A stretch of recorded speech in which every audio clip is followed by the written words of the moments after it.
This episode of How To Wrestling was requested by Arnold de Leon, one of our lovely backers over at patreon.com/. But hey, if you've not done so already, head on over, become a $5 backer, get access to our entire back catalogue, over 55 episodes of pay-per-view reviews and side ventures from myself and Joe. You can hear all the way back to SummerSlam 2015, as well as that. Our How To Revisited series is there, where we revisit old episodes that have been ravaged by the onslaught of time. Most recently, this week, we've added a Kurt Angle Revisited episode. We did our first Kurt episode. It ended before he returned to WWE, so we cover his return back, his Hall of Fame induction, and his fun time retirement with Baron Corbin. All of this and more is available by becoming a backer now at patreon.com/How To Wrestling. You can also request an episode, and if you're interested in advertising or getting a shout out for your project, your podcast, your YouTube channel, whatever it is you're interested in, if you want to reach out to How To Wrestling, you can head over to howtowrestling.com or send us an email, howtowrestling@gmail.com. But for now, enjoy this bonus episode as myself, Joanna, and our illustrator Dan are going to review Ultimate Muscle episodes 1 to 3.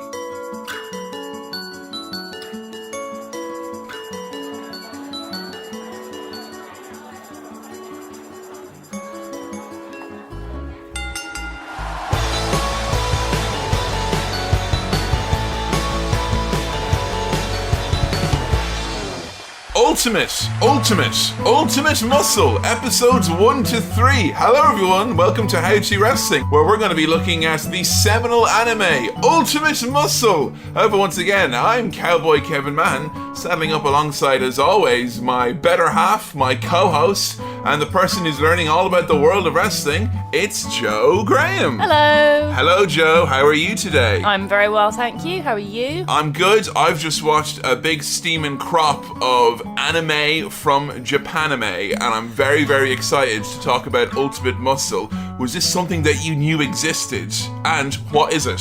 I knew it existed as of it being requested, but I hadn't heard of anything before that fact. And honestly, even after it was requested, I was like, a wrestling anime. That's not really a thing, is it? Well, you thought they had a bit of a joke, like, requesting fake episodes. No, it's not that. Wrestling is a complex subject, right? Yeah. And not everyone gets it. So I thought maybe it would be like a wrestling anime, but it comes at it from a different angle, which I suppose Ultimate Muscle kind of does. Okay, interesting. I'm very excited to get into this with you. We have, of course, because it's a very special episode, we've got a very, very special guest. For the last several years, everyone's been looking at How To Wrestling going, ooh, for an audio podcast, it sure looks very pretty with its delicious artwork. We have been very fortunate to have the incredible artistic stylings of Mr. Dan Swanton, who is joining us for the first time ever on the show. Hello, Dan. How you doing? Kevin, hello. This is actually annoying because in my head I had this thing which was every guest I'm going to have on, I'm going to ask, who are you and what are you doing here? Well, I'm Dan Swanton and I came here because you invited me over on this lovely podcast that I enjoy working with. So, Dan, what's it like being our illustrator? What's the fun times that you have when you're making artwork for How To Wrestling? I think that my main source of joy when it comes to making this is sort of sitting at home and drawing big rippling men surrounded by lots of flowers and sparkles, and occasionally have them smile, these big tough boys. Dan, you're doing the Lord's work. I hope you realise that. Dan is an essential part of the How To brand. Yeah, honestly, if we didn't have any Dan, we wouldn't have any How To Wrestling. It's true. It's as simple as that. When we first started doing the artwork, I think you and I, Kevin, were both like, right, it's wrestling. We're going to have some hunks, and that's about it. And then Dan came along and was like, I think you guys maybe need some flowers, some sparkles, some halos. Give me some other eye candy other than just the hunks, Yeah, that's true. Aesthetic eye candy. Exactly. So let's make sure everyone's at the same kind of starting off point here. At least we all know where we're starting off from. I saw this anime when I was a kid, when I was also a massive wrestling fan. And this was also during the period of time when wrestling had become very, very uncool. So admitting being a wrestling fan was pretty much dangerous turf. As was admitting that I was also an anime fan.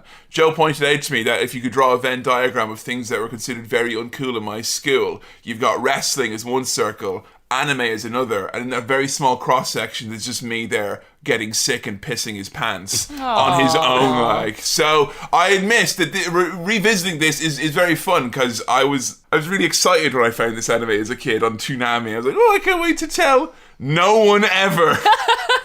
You literally had no friends you could talk to about this. Not about anime and wrestling. Like, anyone who I liked who still liked wrestling was a total meathead jock. Like. Yeah, I gotta admit, because like I think these days it's a lot more common to get wrestling fans who are anime fans. Oh and yeah, vice absolutely. versa. But like growing up, yeah, the people I knew who liked wrestling would be like as far away as you can get from the people who liked anime. And again, the other way around as well. And then, like, that 2002 period, it was kind of like me and rugby guys kind of go, God, what kind of reps do you think Brock Lesnar does, huh? How do you think the big man gets them traps, huh? You know, it was not like everyone sitting around and making... I mean, we've got that market cornered. We made a Full Metal Alchemist joke a few episodes ago, and it went down a storm. So obviously, we found those people. Yep. I found my tribe.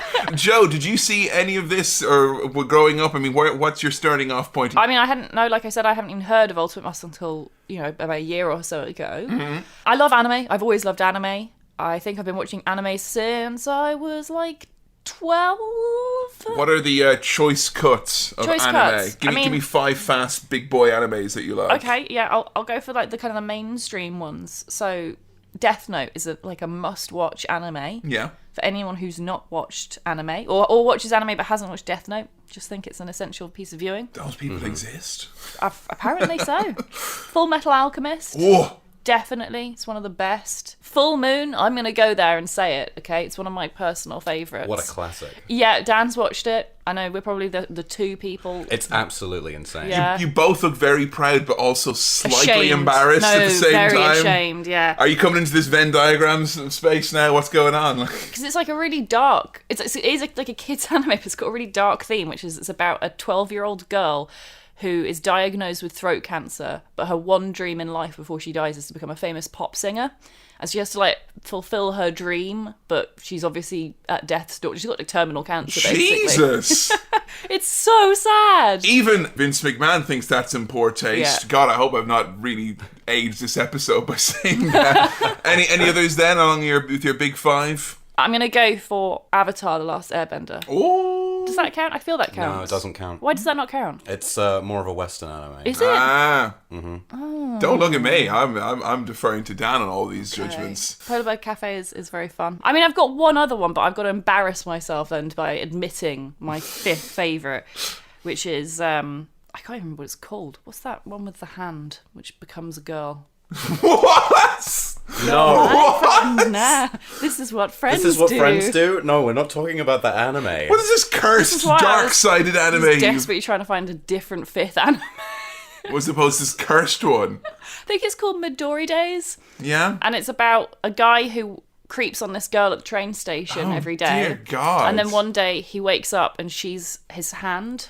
His right hand. Yeah. That's so fucked up. Yeah. Jesus. And he's got this weird crush on her, and she keeps she finds the whole experience kind of frightening, but also she's a bit curious, so she keeps doing inappropriate things. You're forgetting something, which is that she actually has a crush on him. Oh, she has a crush on him. Yeah. That's even weird. Okay, Dan, what are your big 3? Oh my God. And just 3. I feel like And don't admit anyone's that'll get this podcast put in a fucking list, okay? Oh, I'm sorry. Well, I mean, obviously I grew up in the 90s, and that was the time when Dragon Ball Z came to sort of the West in a big way. And it was really my introduction to anime, period. Yeah. There was also at the same time, there was Tenchi Muyo, and then there was also this, Ultimate Muscle. And those were the big 3 that made me realize that it wasn't just a one-off. It was there's an entire culture of this style of cartoon. It's amazing that a lot of people our generation, and yes, I am as a 30-year-old, including people in their 20s in my generation now. It's a big net I'm casting out. Well, I like the way that we kind of get bulk introduced to an entire genre at a time. It's great. It doesn't seem to happen as much anymore these days. Everyone's kind of aware that everything's around, but it's if a channel decided, hey, let's start showing Korean animation or something like that, we all get to experience it together. Yeah. Dan, in terms of wrestling, I know you said before that you like Kane, but what's your actual wrestling know-how? You're an illustrator for a wrestling podcast. People may be shocked to find this out. So I'm not super knowledgeable, and I don't usually go out of my way to see sort of pedestrian matches. Sorry, I don't want to say it like that, but just like, I want to go and I want to sample just the standout matches. I want to see the best of the best and nothing else. Because that's usually when we work kind of try together. Joe and Dan tried to like get the idea for the episode artwork put together, and then what I tried to do to help is I tried to send over like clips and matches. It's so useful. That like kind of give Dan an idea of who the wrestler is, and as a result of that, you've probably only seen the best wrestler. Yeah, it's And the been so worst. good. Yeah. And also Sandman getting concussed as well. Exactly. Shall we dive into Ultimate Muscle episode number 1? Let's do it. Okay, so Ultimate Muscle episode number 1. A very, very mild-mannered, easy to get into, soft launch into the world of Ultimate Muscle. A giant stone fist has travelled through space and time into Earth and crashed into Mount Fuji. And the announcer goes, "Is it friend or is it foe?"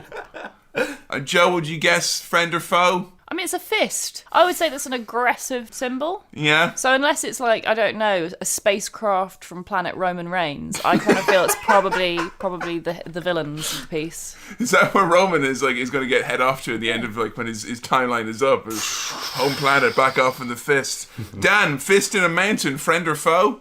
Well, I think that you can't get any more clear than punching Japan right in the face. Is Fuji the face of Japan? I mean, like, it's very recognizable. You can Isn't just it? see that mountain and go, yeah, I know what that is. I'm going to put it to the round table here. Is there a friendly way in which you can punch a mountain? No. No? Not a punch. If the fist came down and just lightly, like, caressed the mountain. I Yeah. didn't say caress a mountain. That obviously you can caress a mountain. I think a like. punch is always aggressive. Yeah? Yeah. What if it's kind of like you went down to Kerry, you went down to Karen Toohil, you went, you old son of a gun, and you gave him a little bit of a 1-2 in the tummy, like, of the mountain. A little bit of a, I see. little bit of that. Maybe that is that friendly? Well, I don't think that's ever friendly. No? But maybe, I don't know, I'm not a man, so I think- that's not really done to me that often. I think that could be friendly, just as long as you don't leave any long-lasting craters in their body. Yeah, that's true. That's true. If you were someone who could actually punch craters into a mountain, Yeah. you should know your strength and don't go up to people and go, "Way, Craters. my spleen has prolapsed." We're introduced to the basically our overarching story of Ultimate Muscle. There are wrestling baddies who have come to Earth from outer space. So heels are essentially aliens, Okay. which is interesting because heels were always foreign aliens in the old days of wrestling. True. And it's just taken to the extreme now. They're not even from this planet. They're out of Earth, these freaks coming here. And they have formed a baddie group called the DMP. The DMP, which sounds awfully similar to the DWP. What's the D? The Department Department of for Work. Work and Pensions. Which are also villains from outer space. That's true. Ian Duncan Smith coming from deep within space, and his predecessors and successors as well. Yeah. I thought DMP sounded like a band that would support a right-wing Nazi party. Like, Okay. Ooh, that's Yeah. true. DMP are playing down at the Skull Pit. Someone called the police. Like. The DMP are. I don't know. You've probably never heard of this at the time, but there's a group of wrestlers called the NWO. The old men. The old men, as Joe knows them, and they are the DMP to the point that the DMP even have the same capitalization Oh, really? because NWO is lowercase n, capital W, bad guy move, lowercase o. Bad guy move. It is. We'll have a capital letter. Yeah, I mean, it's like not only do they disrespect the rules of wrestling, the very basics of grammar, like capital letters have no business in the middle of a 3-letter moniker, you fucking rotters. That's true. Wow. DMP and NWO go back to space. Dan. So does the NWO fly around cities watching things explode? I mean, probably you could make an argument that back in the day that's more or less what they did, yeah. Wow. And they said they drank a lot of beer and got paid a lot of money for it. If there's some sort of intergalactic CNN conglomerate that's paying the DMP lots of money, like if Ted Turner's bankrolling that fist, then it is definitely an NWO parody. The theme music for Ultimate Muscle. Amazing. It's pretty special. First time you heard it, Joe. Yeah. Give people a rundown of why this is one of the all-time greatest themes. It's just really catchy. It's just got a great tune to it, and it's structured in a really good way as well. Like, you've got a good bit of chanting in there. Ultimate muscle, ultimate muscle. And you've got fucking saxophone. Yeah. Got saxophone, you got meow meow meow meow meow meow. I was gonna go off into the Kick muscle is champion. You're also kind of nerd. You probably see the universe. If he only had some guts. I've been saying that like since I know we've been recording this episode. In the morning when I go down and make coffee, I've done that a little bit. Really? And I was really worried before we sat down. It was like, I hope I've not misremembered this for the last 16 years. Sat down, got it in one. It was Wow. easy, you know? Good job, everyone. Yeah, it's a really good theme. I feel like it would make good wrestling entrance music for someone. It would, yeah, I think so. There's not enough saxophones in wrestling. There's not. This is the thing which you might break your heart down finding out some of the real life sadnesses about wrestling. One, not enough saxophone. Yeah. I know. Not enough intergalactic fists either. No. That is misrepresenting the wrestling world to you. I actually, when we were looking at some clips you were showing me, there was actually a giant fist in the... What's that bit? The television. Oh, the Titantron. Yeah, there was like a giant, like it was like a plaster fist or something coming out of the top, and I was just like, yes. Wait, hang on, I've seen that before. Oh, you're right. Right, SmackDown back in the day. I don't think you even know this, Joe. Because I'm sure if we watched any of this, the era of SmackDown, the stage was like a giant mirror essentially, which had been all shattered into big shards, and there was a big fist coming through, which has now been affectionately known as the Big Fist set. The Big Fist set, okay. And they did actually a thing recently where, because they definitely used that set in like 15 years or something like that, and they did a thing recently where they went to the warehouse near WWE headquarters, and the giant fist is just there, like waiting to be used again. Like, Aww. They're just gonna throw it into Mount Fuji. I don't think it's a good look to have a fist and some broken glass. I know that just reminds me too much of the Goldberg trying to punch his limo and failing miserably. yeah, kids, if you take one thing away from How to Wrestling and its subsidiary podcasts, don't punch glass. Don't punch glass. I dislike greatly how the Muscle League, who are this group of real-life Earth wrestlers who are meant to protect the world from these evil invading wrestlers, and they're all jabronis because they've all lost to all of these new evil wrestlers, and they're all sitting around a boardroom, and they literally are like, I can't believe it, guys. Earth is doomed. Aliens have overflown everything. The pay-per-view buy rates are down. Like, who decided that the wrestling promoters would be the last line of defense from Earth? It's a sad state of affairs. I think it's very realistic, honestly. Well, I guess, I mean, Donald Trump is probably like one or two, steps removed away from being a greasy wrestling promoter. Oh yeah, totally. Would you want Vince McMahon in the war room if we were being invaded by aliens? No. The only good thing about having Vince in the room is I think Trump is more likely to listen to him than maybe anyone else in the world. And Vince will listen to Triple H and Stephanie. Would he? I think a little bit. Would you put the fate of the world in the hands of Triple H and Stephanie McMahon? If it meant taking the fate of the world out of Donald Trump and then out of Vince McMahon and then into their hands, yes. Okay. It is the lesser of three evils. Okay, new proposition. How happy would you be with the fact if the war room, is that what they call it, the war room? I think so. Yeah. If it had a plate of hummus and vegetables in the centre of it, Yeah. how worried would you be with your past knowledge of plates of hummus and vegetables? All I'd say is it would make me feel good that they're having some fresh fruit and veg, because I think fibre is important when saving the earth. You can't save the earth without saving your own intestines. That's true. So, That's true. And I don't want someone who's not regular making the choices between right and wrong and saving the earth. So at the very least, I want my despots to be having smooth, juicy poos. You don't think it's an inherently villainous snack, then? Oh, I mean, they're all villains, don't get me wrong, but I mean, when we're talking about aliens travelling to Earth to wrestle us in a giant fist, there is very much, again, a lesser of two evils argument to be made here. Also, as well, they expose the business, because he goes, oh, these DMP guys, it's really bad, because we haven't fought for real in centuries. What? Yeah. Wrestling?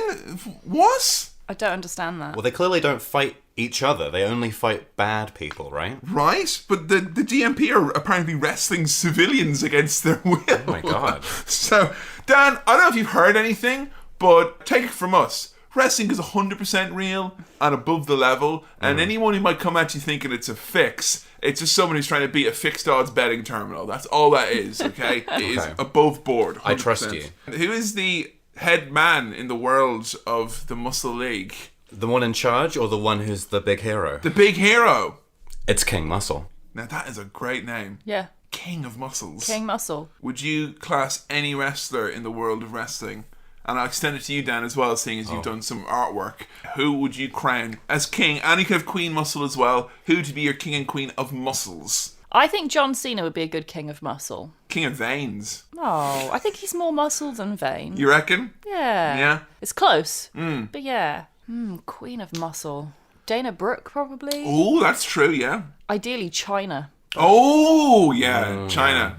China would be my pick for Queen Muscle. I go with Scott Steiner. Oh. I think actually King Muscle may have been his rejected name instead of it's like I could be the big bag booty daddy, I could be Freakzilla, or I could be King Muscle. Like seriously, they all go together, don't they? Dan, anyone who you'd want to crystal as a muscle king? Oh, Brock Lesnar is a bit of he's a meat boy, isn't he? That's He true. is. Yeah, he is like a muscle. Yeah. If I was going to say that someone was going to reign at the top of Muscle Mountain, it would be Brock Lesnar. The only thing about Brock, though, is that because he's quite like feral and feudal almost, I would say, I would think he'd be more like a muscle chieftain that would raid the Muscle King and destroy his lands and burn his villages. Wow. Brock Lesnar, Muscle War Chief. And King Muscle, did you pick up, Joe, where King Muscle lives? What the name of his home planet is? Wasn't it like Muscle Land or Muscle Planet or something? It's Muscle Planet. Muscle Planet. Which is shaped like his head. So is that... I mean, it poses a lot of questions, I think. Oh, do tell. So what came first? Like, is the Muscle Planet, is it named after King Muscle? Or is King Muscle so named after the planet? And consider it's in the shape of his head. Did he shape it in the shape of his head, like as an egotistical type thing?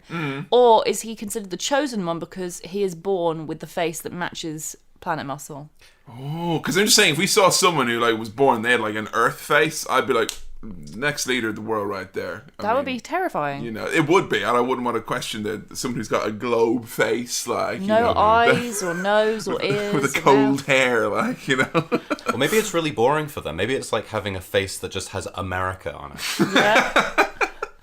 So, Dan, you're obviously more of a ultimate muscle head than us. Is there any explanation or widely accepted fan theory as to why the planet is in the shape of the King Muscle's head?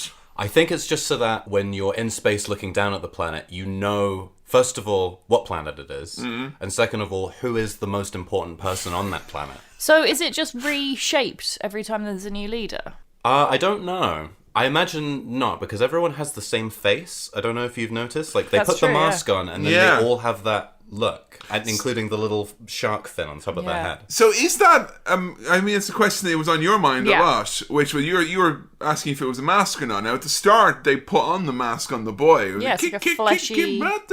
Yeah, they're putting that on. So that means me to believe that it is a mask, right? Yeah, it seems like a mask to me. But later on, he wears a mask on his face, on top of the mask. Yeah. And it's never referred to as being a mask, really, is it? Does he get unmasked? No, I don't think so. It's been a while since I've seen the final episodes, but I mean, I can't imagine, because it would just be like ripping off his face, wouldn't it? If they were going to demask him. I was wondering if like maybe it's a case of, because he's obviously very young when he gets the mask put on him in the intro. I was wondering if like maybe it's like a kind of, I don't know, like a traditional practice of you put the mask on the child and then you keep it on for so long that it kind of welds to the face. Ah. So maybe it kind of becomes his face. That's interesting because we did our Mankind Mick Foley episode recently, and when he had the mask, originally when he had it, he thought it was the most uncomfortable thing in the world. But by wearing it and sweating in it so much and wrestling in it, it actually it became so comfortable that he'd wear it for hours before and after the show without even realizing it. Wow. So it became part of him basically. It's like getting a nice pair of shoes. Once you break them in, you're like, I can get into this. I want to sleep in these shoes. So, King Muscle is the man and the champion, but we're not dealing with King Muscle, we're dealing with his offspring, snot-nosed bastard child, Kid Muscle, who's the champion, but he's also kind of nuts. And he likes a specific type of food, and that food is rice and cow. Right. Now, I'm led to believe in the original Japanese version of this that it would have been beef and rice, and there would have been an accompanying song with good lyrics. But instead, because of the challenging to rhyme this, we get... Dan, do you know the lyrics to this... I want to say challenged version. It definitely takes some artistic liberties to get into the rhyming structure. Well, I think it goes, with my rice, I'd like to have some cow, cow, cow. It tastes so very good, I don't know how. It's my favorite form of chow, chow, chow. Wow, wow. Eat now. That's the bit at the end there where it's you're out now, eat now. Like that's literally whoever was in the recording studio was like, fuck it, I've not got the last page. Yeah, eat now, whatever. Fuck it, I'm done. You only pay me by the hour. It's okay. Now, Kid Muscle, a bit of a freak, a bit of a weird kid, a bit of a coward. Joe, what's she make to Kid Muscle? I like Kid Muscle. He seems like a likable guy for the most part. He's a flawed character, but with a lot of positive traits. I mean, what are some of his positive traits? Positive traits? He is very strong. Yeah. He's quite funny. Yes. Yeah, he's got a good sense of humour. Yeah. He's quite fun to be around from the looks of things. Mm-hmm. Yeah. What are some of his negative traits, would you say? He farts all the time. Is that a bad thing? Is it a good thing? Would you count that as a personality flaw, though? Is Wario, would you judge Wario as having a personality flaw? In the case of certain people, yes. And I think in the case of Kid Muscle, yes, it's a personality flaw. Okay. Because he farts all the time and they're really smelly. That's true, yeah. They're dank farts. Like, he knocks out space aliens on several occasions with his farts. True. Yeah, he also, when we first meet him, he's reading a Hot Babe magazine. All sorts of ladies who are also wearing the Kid Muscle mask. Is that weird? Would it be weird to jerk off to someone that just looks exactly like you? It's a bit strange. And your dad? Like, if you had a hyper-realistic, like, Joanna mask that someone could put on, would be a bit terrifying. Yeah, but also, it's also how my parents look, and it's how the planet looks.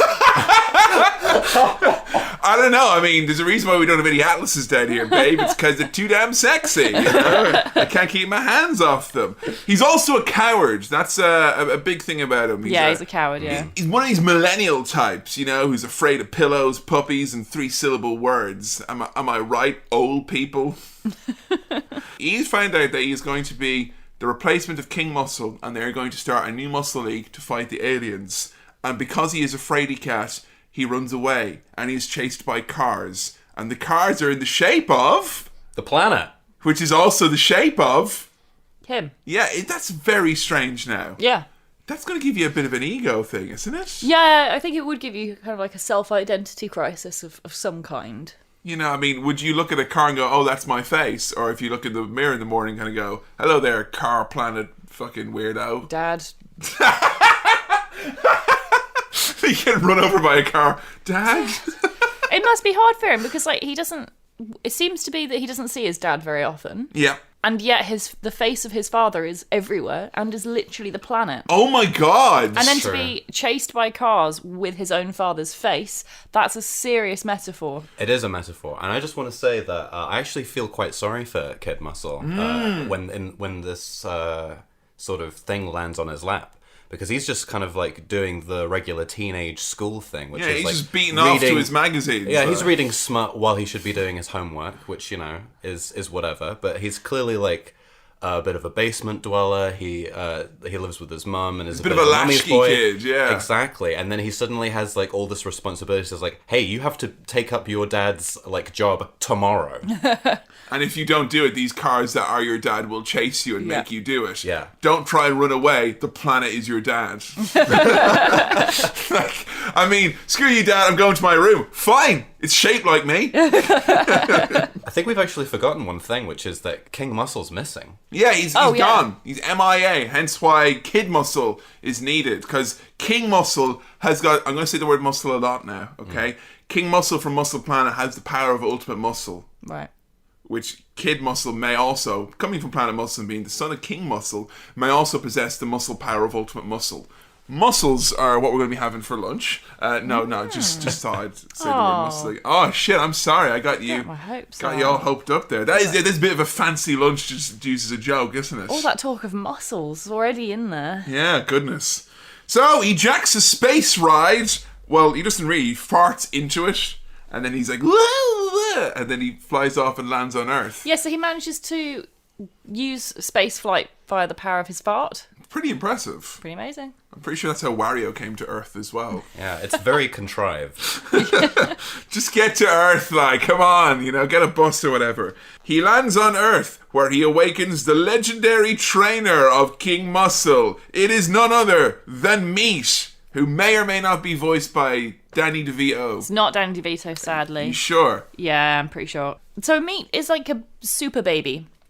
Do they explain why Meat is little? No, I think he's supposed to be like Rocky's little guy who's like, the old man. You're gonna eat lightning and crap thunder. That's him. He's even got the same voice. He has got exactly the same voice, but he's in the body of a tiny baby in a cape. Well, he's not going to get any wrestling done. He's just clearly very knowledgeable about wrestling. But is it a baby or is it an old man? It's an old man. He's definitely an old man. He's got the body of a baby and is dressed like a baby. Yeah, but it's like you and Roger Rabbit when there's like, yo, I'm a baby. It's like, you're not a baby. You're a dirty old man. That's why you're smoking cigars and sexually harassing everyone. You're not actually a baby. You just have the form of a baby. It's the voice that comes out. That's why I judge you. Right. And he's called Meat. And that's a grown-up man name. Yeah. Meat. You can't have a baby called Meat. That's it's a baby Meat. You call him Pork Chop or something cute like. Or... The real question I have to ask you both is, does Meat wear glasses or not? Oh, God. I never would have thought so. But as soon as you pointed it out and they did a big close-up on him, he's got the little line in between his eyes, isn't he? But he's got no line to indicate it's on his ears. Yeah, well, when I first saw that and I was going to do the episode artwork for it, I decided just to ignore it because I just put it down to bad design. Because there's no indication ever that he's ever wearing any glasses, except for that one line across the bridge of his nose. So maybe it's supposed to be like a furrow line? Yeah, he's permanently pissed off. A little furrow. Joe is furrowing hardcore into the mic there. It'll pick it up, I hope. If I furrow hard enough. There is just one thing I do want to point out about me, is that when Kid Muscle does land on planet Earth, he lands in a child's park. It's got like swings and a slide and a little roundabout. A little face shed. And there's a little face shed, and you go inside and he has been cryogenically frozen. He cryogenically froze himself after the last big match with King Muscle, when it was trying to save the world the last time. And now he's being reawoken in order to be the trainer for Kid Muscle, which is a very cool sort of like thing to do. Yeah. But it does make him an actual tool. It's true. He is a tool. He goes in the shed after he's useful. where he gathers dust until he needs to be brought back out of the shed to be used for the next time. You know what else as well? I don't think it's a very good look to cryogenically freeze yourself in a children's playground. Yeah, that's a bit greasy, isn't it? It is, isn't it? It's not something a healthy, wholesome person would do. No, there's appropriate places to cryogenically freeze yourself. Yeah, in the list of worst places to cryogenically freeze yourself, I'd say a children's playground is like at the top of that list. Yeah, just on top of that is a children's birthday party. Like, after that, it's you just walk around the cryogenically frozen small man named Meat. Also, what the fuck is his exit strategy? He freezes himself. Like, did he even know or anything? Like, did he? He's just like, hopefully my employer's child in 20 years' time will fart his way onto a spaceship and crash land in this child's park and somehow activate this cryogenic technology. I swore he was going to kill him. It's a bit worrying as well that, like, I assume this park has a groundskeeper. The groundskeeper must have come across this cryogenically frozen baby at some point. No one's gonna get worried. He's in a park and think, oh shit, one of the kids has fallen in a freezer. Let's help the kid. Dirty groundskeeper, I'm thinking he's on the take. Slip him a little something like, you turn a blind eye. Those dirty groundskeepers. I would hope so, to be honest. So, him freezing himself because he thought his work was done and then he could return at a later date when the world needed him, I kind of feel like Bobby the Brain Heenan as a manager should have done this as well. That Yeah. when he was being fired by Gorilla Monsoon, when he did his little salute, he could have walked into the back and cryogenically froze himself. My question is, what wrestler should have stumbled across cryogenically frozen Bobby Heenan to lead him into pastures anew? Oh, that's tricky. Isn't it? It's a tough one. I mean, I personally would go for... Oh man, I've made it too difficult to hypothetical. Because like anyone, it would be great. Yeah, literally anyone. Yeah. That's how much I just want Bobby Heenan to be unfrozen and to Yeah. have been kept pristine. There you go. There's like, anyone. There's no wrong answer. There is. It's not a legitimate... Because even if it was someone's shit, Yeah. it'd be funny because Yeah. you would make it funny. If I got to see Bobby Heenan be cryogenically frozen on television, I think I'd watch wrestling every second of every day for the rest of my life. Yeah. Live on pay-per-view, we're gonna cryogenically freeze the legends. Like that's the Hall of Fame every year. Like they get their plaque, and then Vince cryogenically freezes them in perfect, pristine condition. Like no one's growing old, pal. We get introduced to the first adversary of Kid Muscle. It was very conveniently named Adversarius. What a name! I Yeah. know. And the thing is that it's just so efficient.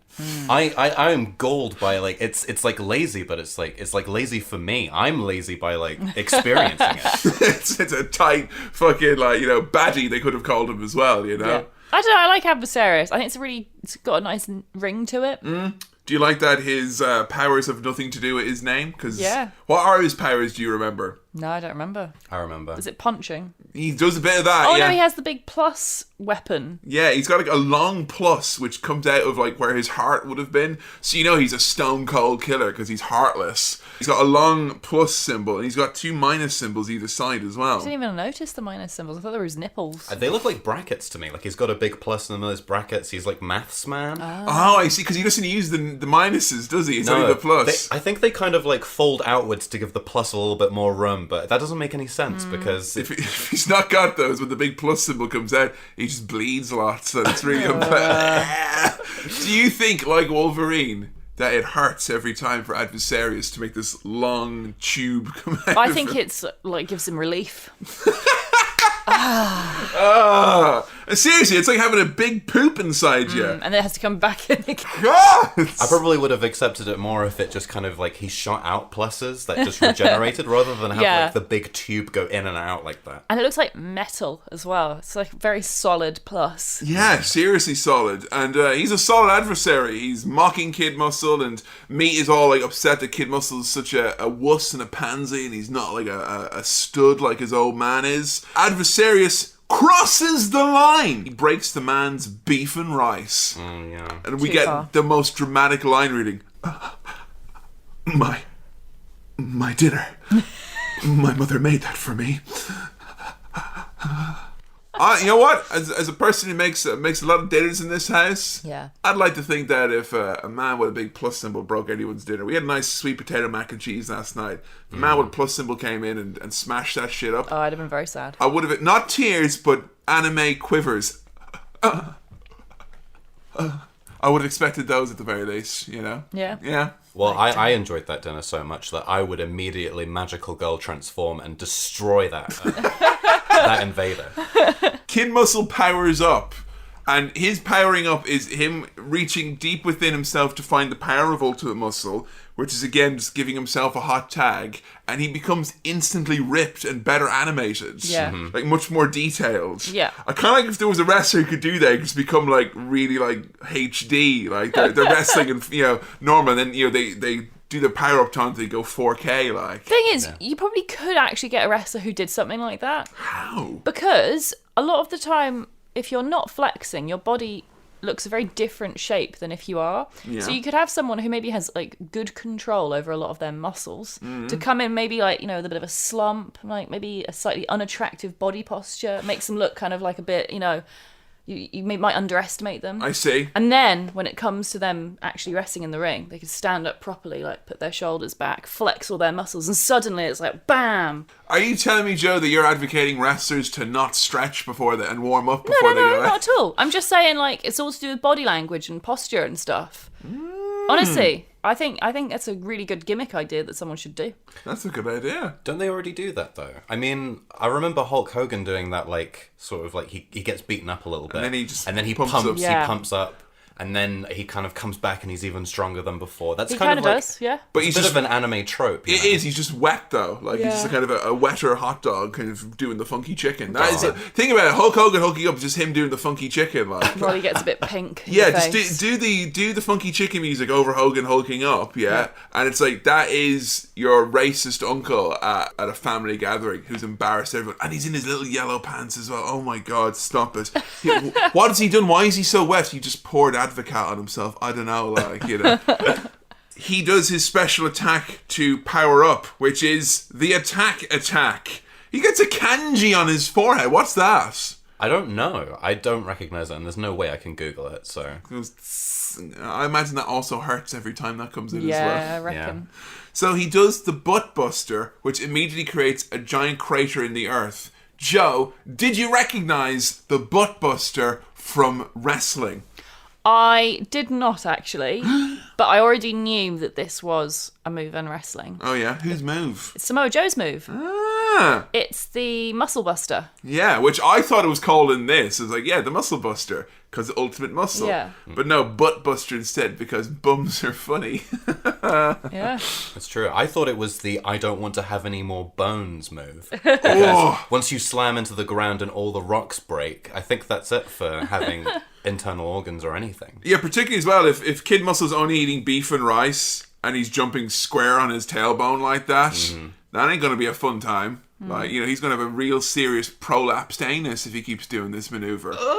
You've used the word prolapsed twice in 40 minutes of recording. I was going to use it a third, but I might hold off for the second half then, maybe for the... Yeah? You think you can do that? So, Meat and Kid Muscle decide to team up because Meat saw him be all brave and powerful and break the plus of Adversarius, who gives up. And then we cut to the Elder Ones with red eyes in the Nether Realm. No one thought to, like, look in that fist because that's where they are. Yeah, well, you don't go into like the evil guy's lair right away. They're going to beat you up. Is it just me, like, having, like, a Morrowind sensibility? But, like, I would have thought, and this is just maybe me totally naive, that every major mountain in the world that the appropriate authorities and government would have checked the center of just to make sure there's no, like, evil ghouls or demons or vampire masters or anything like... Because that's where they like to go, isn't it? They like the It is, center yeah. of the mountain, you know? Yeah. Red glowing eyes and mountain craters go together like Yeah, ham and it's cheese. Well, Kevin, if you could quick save, then I'm sure that you would have gone straight in and then just tried 1,000,000 times to beat them. This fucking madman. They only get to live once. I was literally too scared to go near Daggerthor. Too scared. Still am, you know, still am. I've never seen him. I just imagine he's too scary, like. That's the problem. There was every video game when I was a kid where it's like, and the monster is over here and they're too scary. I would literally be like, well, I'm simply not going.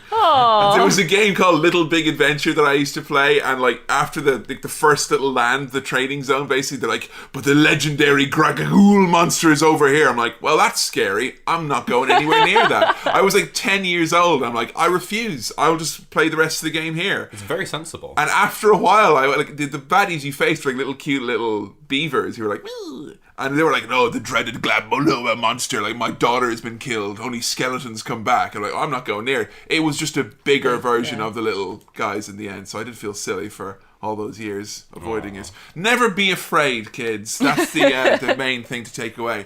Episode 2, and Kid Muscle's worried that Meat wants to marry him. I think I missed this. What? Oh, he's like, I'm proposing that we go train. He's like, proposing? You mean marrying me? Oh, right. I think Kid Muscle's a little bit confused about his identity and his sexuality throughout this, like, you know? That could be. I think that, though, really it is a marriage of becoming the coach and the coachee. Yeah. The coachling. Yeah, little coach minion.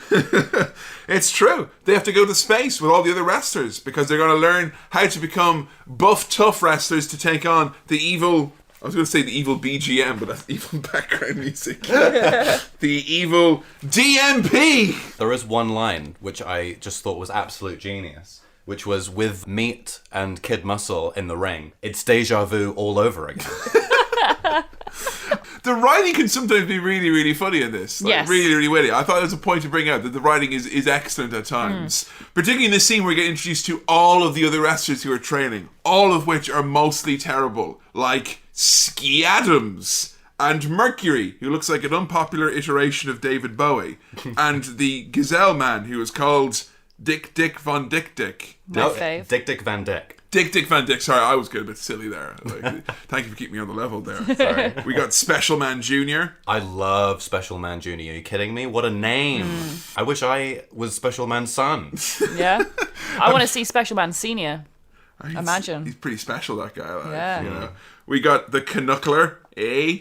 Oh, this is the point where like it's like we've got all these fun wrestlers, and then we kind of got lost we got kind of lazy with our ideas. So here's just some kind of like broad stereotypes. Here's a guy from Canada, eh? Here's Indian man who's got a fucking curry on his head. Oh like, my god, that guy is awful. isn't it? Now, what do you reckon? Did they give him a name? That guy, that character. I'm sure they did, but my brain just refused to let it sink in. Would it- All I was thinking of was just like, so is it like hot curry that's on his head? Because it's just a plate. It's a plate Yeah.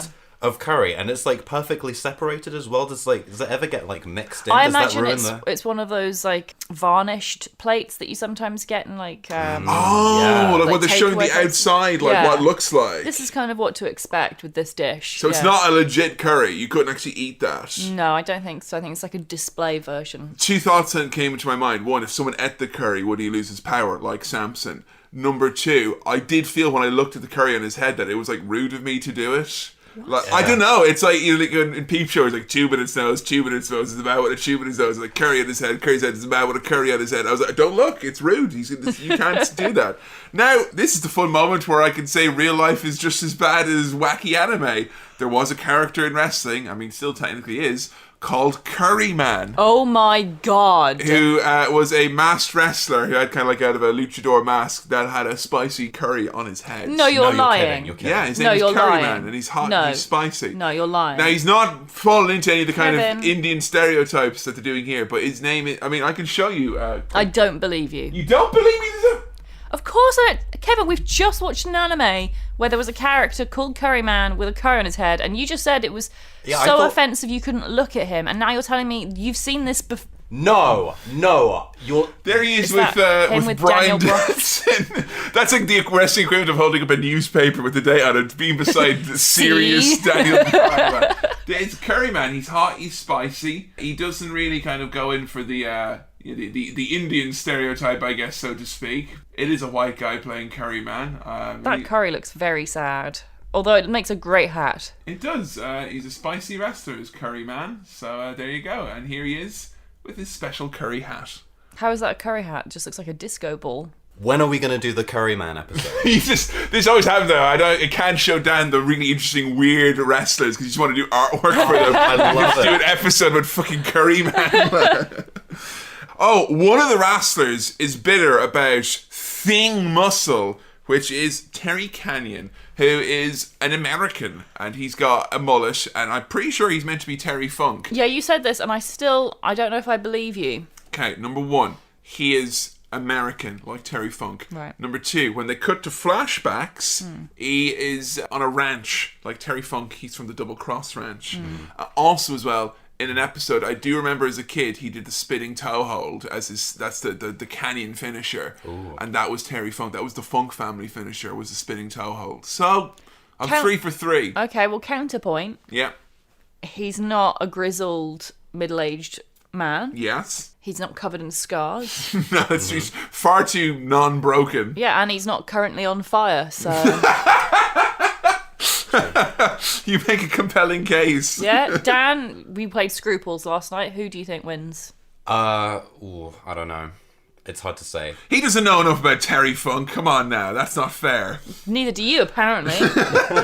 Well, this is where sort of Terry Canyon gets sort of shown off. He's supposed to be the new hotness. That's supposed to be like the kind of rival for Kid Muscle. Very much the Buzz Lightyear to Kid Muscle's Woody, like. Sure, he's like the school bully that you kind of have to like get over in order to graduate.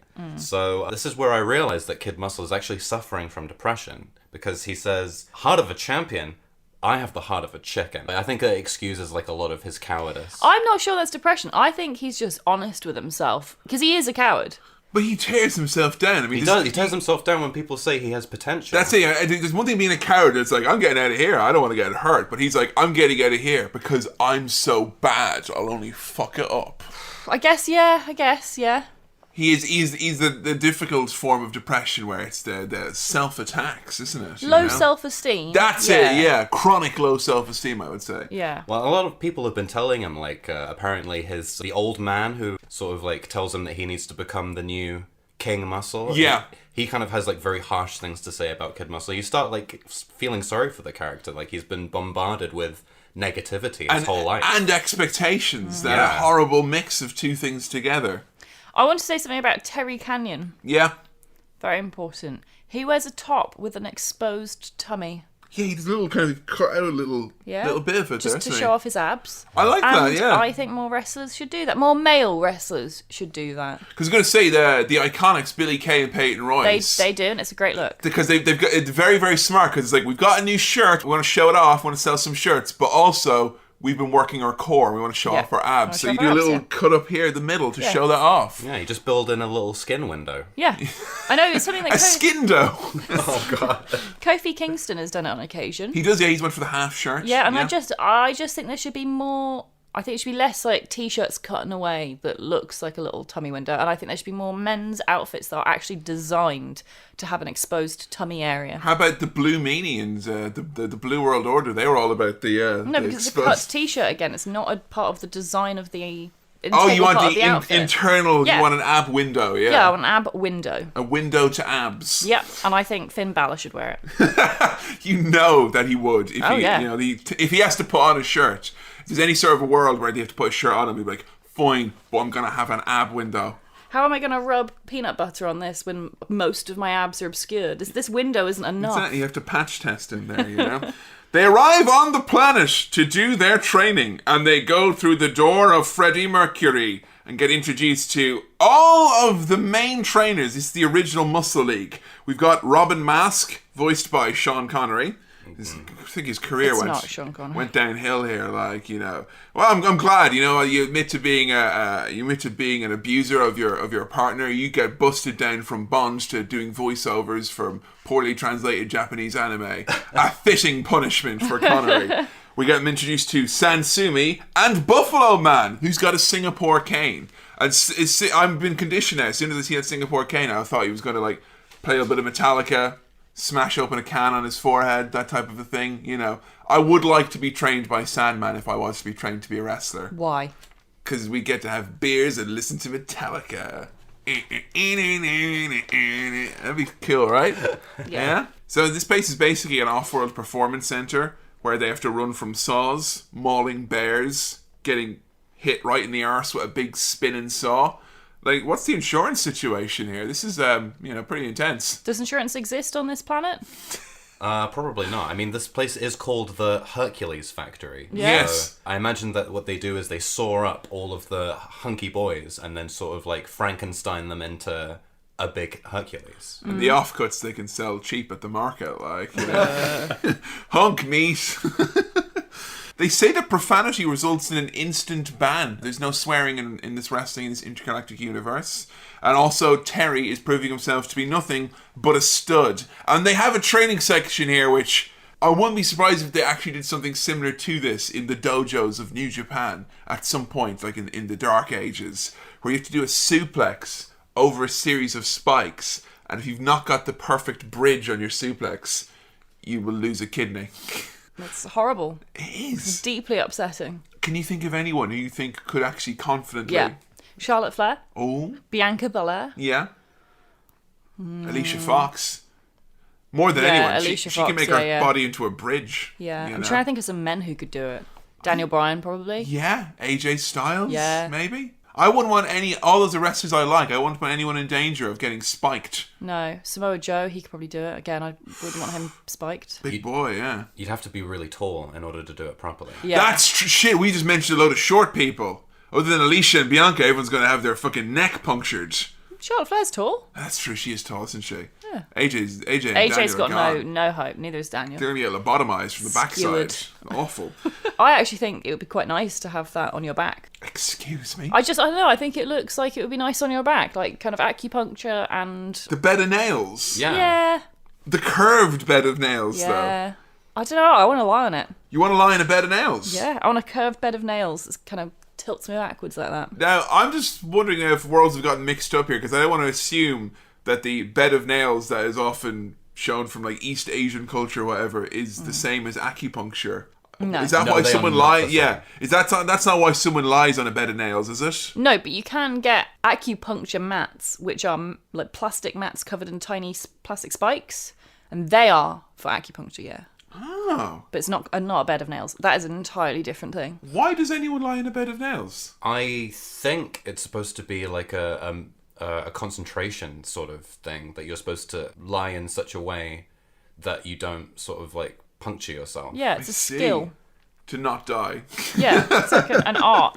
Oh, I don't think he'd die. He'd probably just get horribly punctured by spikes. Yeah. Yeah, you can live with that. Yeah. Look, this is wrestling. We've had people fall on thumbtacks and hit with light tubes and all sorts. It's Yeah, true. that's true. The bed of nails doesn't get used that much in wrestling when you think about it. Not used at all. I mean, I'm pretty sure it has been used. I think Mick Foley has landed on a bed of nails at least once in his career in Japan. Terry, the stud, has got a bee in his bonnet again. He spits peanuts at Kid Muscle when he's suplexing and nearly kills him. And then we go to a flashback of insolent Terry Jr. Do you remember, Joe, why Terry Jr. has got such a bee in his bonnet about King Muscle? Is it because he thinks that... Wait, King Muscle? Yeah, Kid Muscle's dad. No. Why is... Oh, no, wait, because his dad used to fight King Muscle. Yes.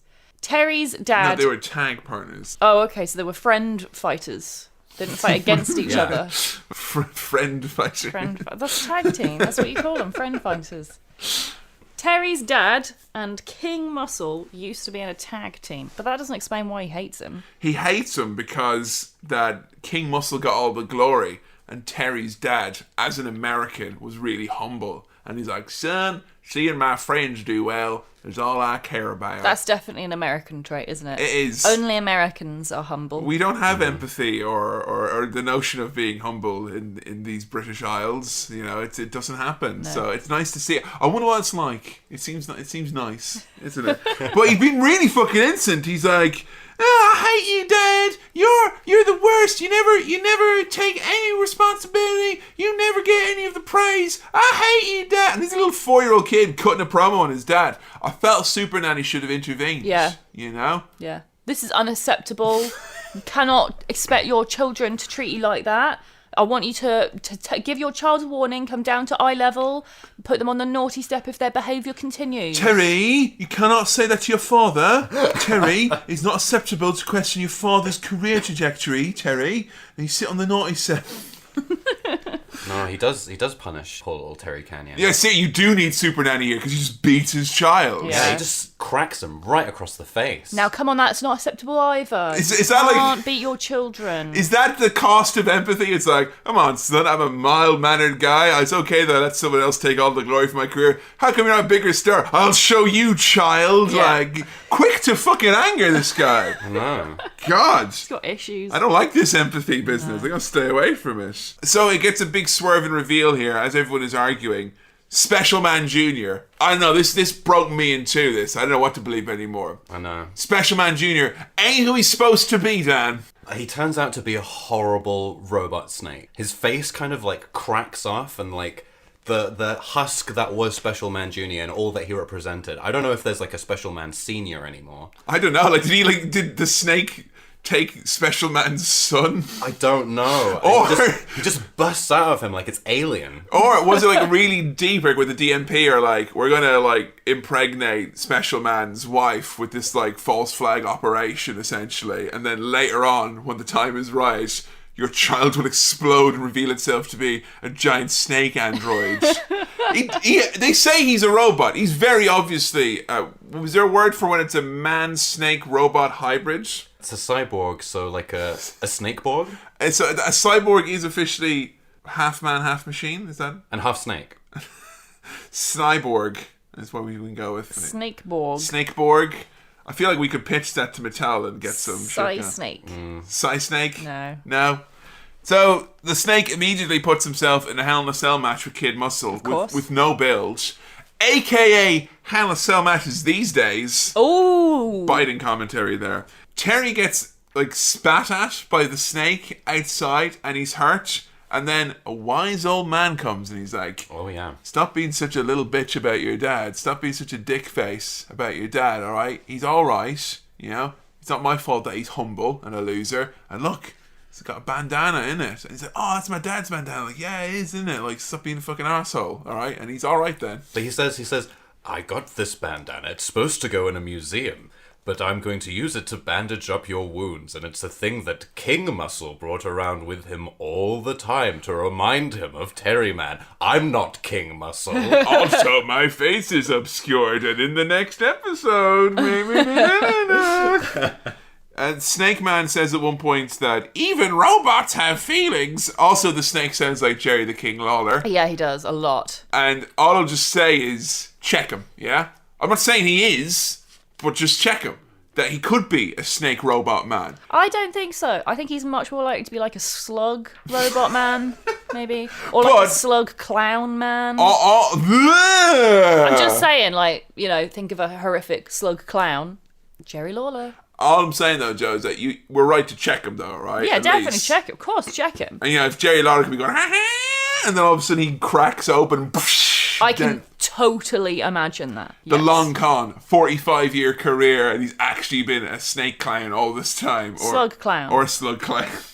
Snakes are too nice. Kid Muscle kills the snake, he gives him the muscle buster, and he splits him in two. He doesn't just beat him. He rips him into pieces. You get to see, I mean, I know it's wires and, oil and stuff. He's still got a face. Yeah, it's this person, said that he had feelings, and then Kid Muscle, after just getting, a small amount of encouragement from Terry Canyon, just rips him into pieces. Well, that was it. That was the secret. Once he found out he had feelings, he knew he could break him in two. Anyone who has feelings can be broken. So that was what he was. Where did he learn that from? His toxic father, no doubt. So I kind of felt bad for the Snake Man being split in two here. There's the thing they used to do back in the day on kids shows where it's if it's a robot, it's okay. Yeah. You can do anything to a robot, even if they look exactly like a human. If it goes like Samurai Jack, they used to do that. He would cut everything in half with his sword, and because obviously it was a kids show, you couldn't have blood coming out, so everyone was a robot. Yeah. So this character you'd come to experience for a whole episode, and then he'd slice his head off a bit. It's that's such a fucking. No, that's like having some kind of and throw crepe paper in the air instead of blood. That Snake Man had feelings, and Kid Muscle's got blood in his hands. That's true. I just want to say, Adversarius got to live. The guy with a plus that comes out of him, an actual moving part. And he stomped on Kid Muscle's curry food. Yeah, what did Snake Man do? Snake Man just sort of tried to kill him in the Hell in a Cell match. Oh, and I guess as well, maybe everyone was a little bit sour because everyone would loved Special Man Jr. That's true. He was everyone's favourite, and everyone felt really betrayed that he was a Snake Man. Episode 3, and the last one we'll be looking at today in our review, we have them making the cut, the final phases of their horrible, tough enough levels of training. They have the Abyss of Stamina, where they have to stand over a giant pit with giant weights. People are literally dying here as well, which I don't think happens in real life wrestling training, one would hope. They also have the torture test, the crocodile combat test, and the red hot ring, where a ring is set on fire. They did do that in wrestling once. Yeah. Wow. They covered all the ring ropes in kerosene-soaked rags, and then they set them on fire. That seems safe. It they wrestled for 2 seconds, and then all of a sudden the fire just became this blaze, and the wrestlers in the ring ran away, and everyone just started going, "Get out of here!" It was in Japan. It's this crowd just flees as this bonfire took over. So is this Tough Enough the anime then? I'm pretty much sure it is, yeah. This is them doing it the way it wants to be done. This is them realizing that wrestling sucks, and it's very, very sore. So who's Maven? I mean, Dick Van Dyke is obviously going to be Maven for me because he's a total stud. He's the obvious winner, and he reminds me of a proud gazelle So I have to say it's got to be Maven there. So I was thinking like Special Junior, maybe, but he was killed too soon. Yeah, I mean, he's definitely special, you know. Beloved by all. And if you reveal to me that Maven has actually got a snake cyborg inside, that would make me... you know what? That would make me want to rip that snake cyborg in too. So Maybe that's what happened. That is exactly what happened. They fell in love with him. I have a question about this as well. Which challenge would be incorporated into the NXT developmental program, do you think, of those that you mentioned? I think Crocodile Combat, because I think you can't really call yourself a wrestler until you've wrestled at least one animal. It doesn't need to be a big one, like a bear or a crocodile, but like get in there with roll with a capybara or something like that, It's funny you say that, though, because I remember at the end of, was it Tough Enough? And there was that guy who could wrestle crocodiles and alligators and stuff. Oh, yeah. What was his name? ZZ. ZZ. If he had won, which is obviously what the producers of the show wanted to happen, if he had won, I think that's what they would have introduced as like the challenge for next year. You have to wrestle the crocodile. Did anyone notice that one of the wrestler coaches was basically the Beatles? Yes. Yeah, he was Ringo Starr, wasn't he? Was he Ringo or was he John? I couldn't tell. Ringo. He had the deep lilts of Ringo Starr. Peace and wow, love. look at all that wrestling. I would like wrestling to be narrated by Ringo Starr in the style of Thomas the Tank Engine, Yeah. Yeah, and Brock Lesnar beat The Undertaker's streak, and he'd have to go out and think about what he's done now. And then he could do at the end of the lyrics and all that, the credits roll. Fat Controller is like the GM. Yeah! Comes out to booking and everything. I think the Fat Controller would make a great heel authority figure in wrestling, You could put wrestlers behind a brick wall forever and ever and always, So the new league is announced, and Kid Muscle arrives on a horse, disguised, as everyone is declared to be true heroes. So that was the point where I'm thinking, all right, is his face, because he's already wearing like 4 masks over or whatever like that. It's not, though. It's not his face. And I want to know what his face looks like. I would imagine he's handsome, or he's got like really mottled skin from having to wear a leather mask his entire life. Yeah, like, does it destroy your real face? It's got really bad zits as well, I imagine. The oil would build up, wouldn't Yeah, it? it wouldn't be clean. You can't cleanse behind a mask. No, they just horribly burn you before they put the mask on, so you have no reason to take it off. Gross. The final challenge is presented to them, even though they're graduating. A giant land hand appears with 5 rings on each of the tip of its 5 digits. That is where WrestleMania needs to emanate from next year. Yes. Whoa! A giant hand with rings on it? That is something that they don't do in wrestling, and I really want to see, which is the ring put somewhere wacky, like on top of a cliff or something. Obviously have it safe, yeah. But like not on one of those cliffs that are going to erode or anything. It's just more giant stone body parts. I don't think they need to go quite off the top of a cliff, but I would like to see some more innovative ring design. Yeah. I would like to see maybe it elevated slightly in a stylistic way. Rotating, perhaps? No. That would be hard. It was very annoying. Every time someone does a slam, the ring starts spinning slightly faster and faster. Those poor cameramen. Everyone's faced off against basically the original Muscle League, because the original Muscle League got beaten up by DMP, so if this new Muscle League has any chance, they have to beat the old men. And Dan, this is basically what happens in wrestling, where all the veterans decide, you know what, we've had enough time in the spotlight, we've had good matches, we've had a good run, we've made enough money, so we're just going to graciously let the next generation come in and take our place. And that's pretty much how it always goes. Very simply, cut and dry, off into the sunset they go there. Yeah, that sounds realistic. Yeah, it sounds pretty on the money. Ramen Man and Buffalo Man. I spent probably too much time wondering if Ramen Man was racist. Yeah, we had a bit of a debate about that, didn't we?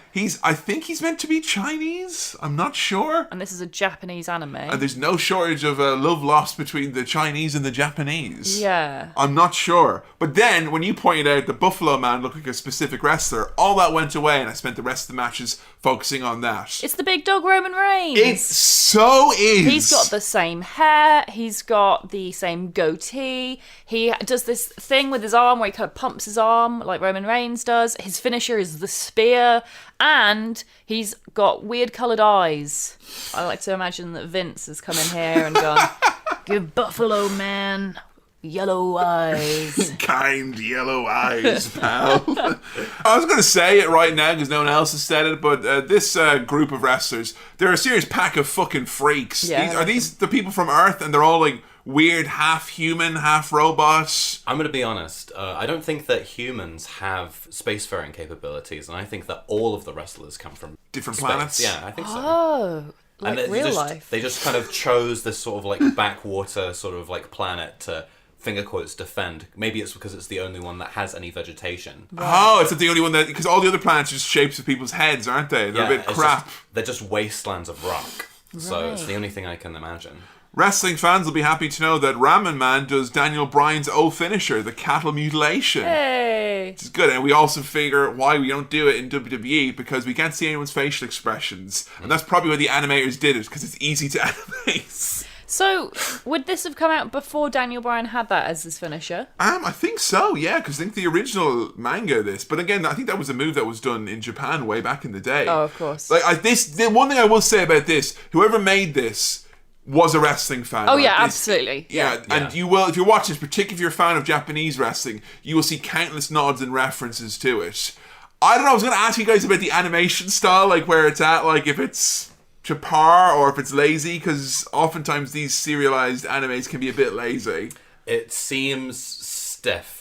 Like really stiff, and that they're putting a lot of... They're taking some cost-cutting measures. I don't know whether it's the person who is sitting down doesn't want to like bring their A game for something that they think is like a subpar project. Yeah, I know what you mean. So I'm not really sure. Every bit of animation that they're proud of is in the intro package. Like Yeah. you tell, it's like, oh, that's a bit nice. It's like, yeah, it's in the intro bit. I didn't find it lazy. Yeah. Yeah, I don't know, with a lot of these kind of 2D animations, I feel that they are cheap to do. That's why they're done. So it's just cost-cutting measures, isn't it? I wouldn't say it's because like they maybe they were supposed to do a certain style of animation and they all decided, CBA. Yeah. I imagine it's a case of we've got a certain number of episodes we have to get done. This is our budget. This is how much time we have. Let's just do as much as we can. It's not like in Dragon Ball Z where it's like, let's have a whole episode, literal, no exaggeration, of a guy going, previously on Dragon Ball Z. It's true. But in Dragon Ball Z, you usually have like about like a minute or 2 minutes maybe of like good fluid animation with like some repeat loops. In there. But this one, it's just like you get like maybe 5 seconds of someone moving well, and then that's just them talking for the rest. Yeah, I mean, Kid Muscle being wacky and constantly going off into a wacky bright screen, I mean, his wackiness does take a little bit of a load off. Like, you have to draw backgrounds when he's doing that shit. So Buffalo Man is going to do his tornado twister, the spear, which is referred to as being a belay of bruises. And then he ends up tapping out to Terry Canyon's Texas Cloverleaf. And the episode ends with Kid Muscle finding out that his ultimate challenge that he will face is his dad! Dun dun dun. Will the sins of the father become the sins of the son? No, find out next time on Ultimate Muscle. We will come back to Ultimate Muscle at our own pace. Dan, thanks for joining us. We reached out to the How To universe to ask folks if they had any questions on their mind for our erstwhile illustrator. So, Joe, lay it on us thick and fast and juicy. This question is from Leave It Be 22. What's your favourite sort of wrestler to draw? Ooh. Okay. I really like... Obviously, I like the Muscle Boys. But I think that if you've got someone who's kind of like got a little bit more motion in them, I do enjoy sort of like challenging myself by doing something that's a little bit more dynamic. And if someone's got like a nice big wrinkly face, I can really like spend time getting into like the folds. Yeah. There's a lot of folds in Vince McMahon. That face was like carved out of stone. That must have been an interesting one to sculpt away. That was like too far. He's like a leather face. This one's from the Lionessly. Favourite wrestler based on your research alone? Ooh. Okay. So before you got a chance to actually watch any matches necessarily, or...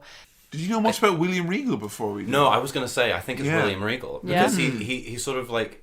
He seems like such a gimmick sort of character. He's just got like the Britishness, seemingly. Yeah. That's just it.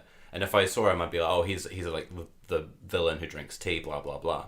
But the more I kind of like saw his matches and the more I found out about him, he's really talented. Yeah. And he's gotten more handsome like the older he's gotten. Which is That was, one of the challenges with that one is like, I think the more we learned about him, you think, like, usually the more you learn about a wrestler, the easier it becomes, I think, for us to get the ideas for the drawing across. Yeah. But the more we learned about him, it's like, fuck, he has like 10 phases of his career, and he's like, he can be a scary villain, but also a silly guy, and he's very heartwarming and endearing, but also a terrible, nasty monster. It's Yeah. like, it's quite difficult to filter all that down, like. It doesn't help that he's aged backwards as well. Yeah, that's true. Benjamin Button, motherfucker. I normally like to draw like the younger version of the wrestlers to like give them like the best possible face. Yeah. But with this one, I looked at his old pictures and I thought, ugh, he looks so greasy and nasty. I'm just gonna draw him 2018. He looks great now.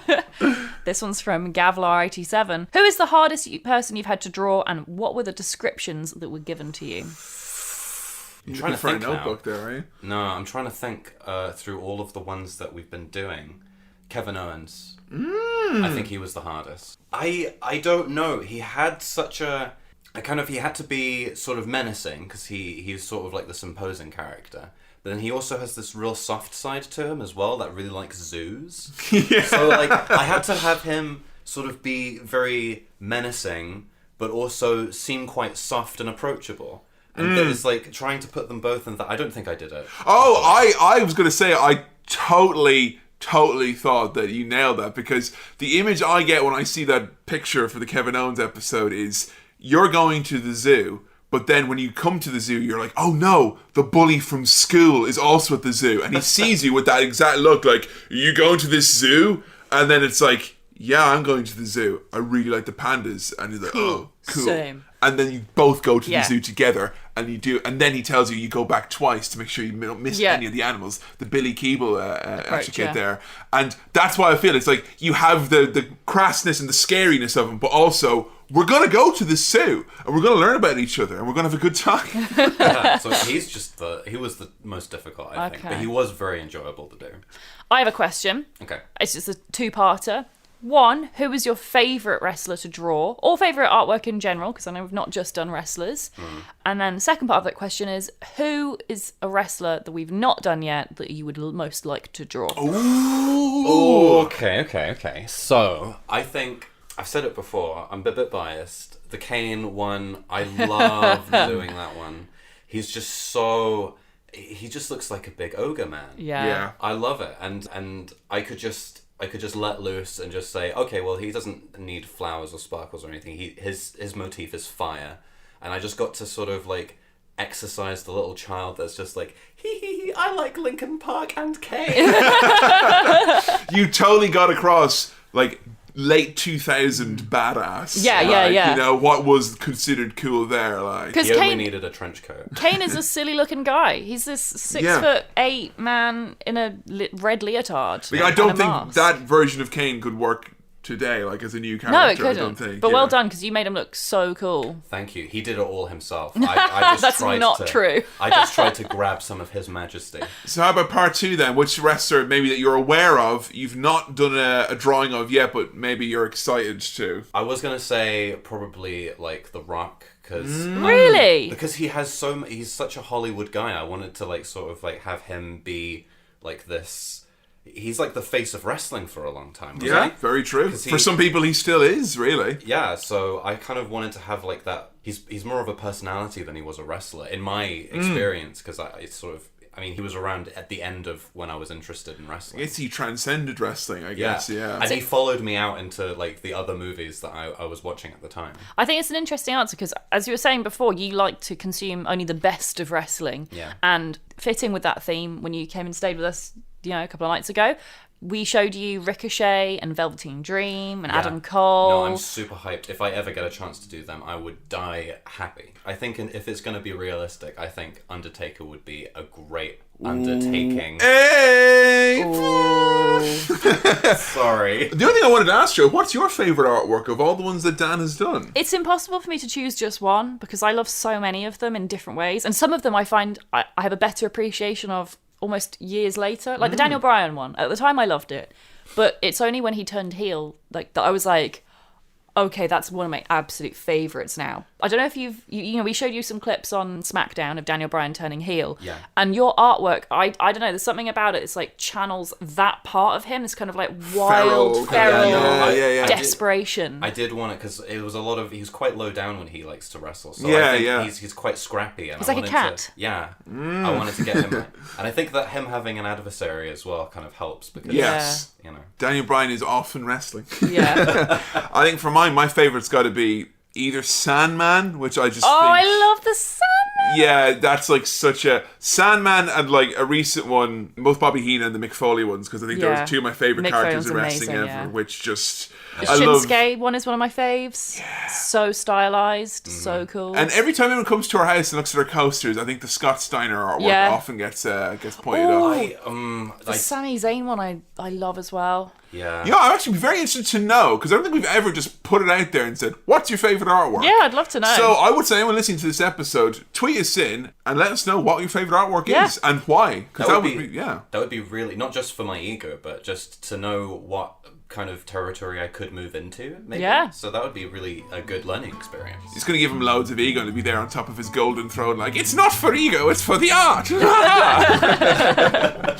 Dan, it's been an absolute pleasure having you on. It has been an absolute pleasure being here. Do you want to come back for some more Ultimate Muscle? You'd have to lock the door, because I'm coming. Oh my goodness. Well, wait, are we locking you in or locking you out? How does this work? Locking me out. We're locking you out, okay. Joe, how did you fight Ultimate Muscle? I love Ultimate Muscle. It's really great fun. I'm kind of gutted we had to end just after seeing King Muscle. King Muscle. Yeah, but I'm really excited to see episode 4, 5, and 6 next time. So yeah, we're going to do some more Ultimate Muscle? Yes, please. Yee! Alright, well, until next time, we'll be coming at you from Muscle Planet, travelling on our giant fist through intergalactic space and time. It's a goodbye from me, Kevin. And a goodbye from me, Joe. And a goodbye from me, Dan. And we'll see you next time for some more Ultimate Muscle on How to Wrestling. Bye! See ya!